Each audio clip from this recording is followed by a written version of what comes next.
Growing up without my father was very, very damaging to me as a child. My parents split up by the time I was 1 year old, and so growing up without him was very, very difficult. As a part of my childhood, my mother was in many different relationships and seeking love from men, and that kind of left me dry and empty. And so we would move from, gentleman to gentleman's house.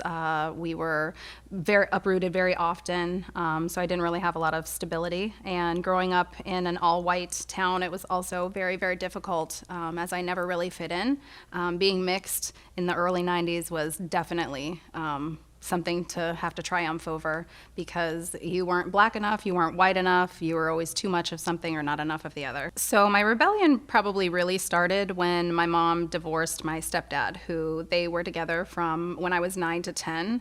And when she pulled that rug out from under my feet, my whole world was upside down. And so I really just did not like her as a person. I felt like she did it to me personally.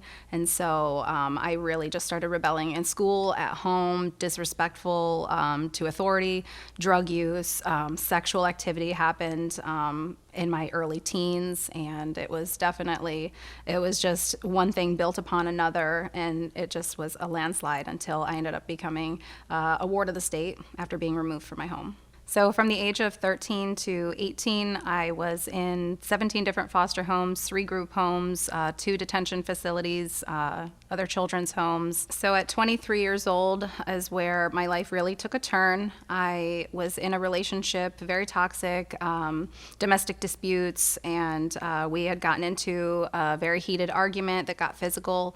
I ended up speeding away, and I ended up hitting a 9-year-old boy on a scooter in the street, where he did survive. He was airlifted to All Children's Hospital in Tampa, and at that moment I really thought that my life was over. I thought that I had ended a child's life. I was a complete mess. And so as a result of that accident, I was sentenced to 3 years in prison. And when I arrived at prison, I ended up getting placed into a faith-based dorm. And so I was a part of their program and listening to the word. And all of a sudden, my heart and spirit started, thinking and twisting around everything that I've ever done. And the conviction was weighing me down. So I did end up praying the salvation prayer. And I knew at that moment that my life was never, ever going to be the same. That Jesus had changed me, and so I still had time to do. And so when I ended up getting out, I didn't really have the foundation that, let's say, maybe Bow Down would have given me, but I did end up going back to some behaviors, and I ended up getting pregnant with my daughter. We did break off from her father, and that's around the time that I started coming to Bow Down, and it has been a complete game changer for me personally. The tools that Bow Down gives, the support, the community, you're completely insulated while living in the real world. All of those negative feelings that I had, all of my all of the unloved, unworthy, just not enough for someone. I felt unloved by my parents. I felt unaccepted. I felt ashamed of who I was. I felt like my identity, I wanted to give it to someone else.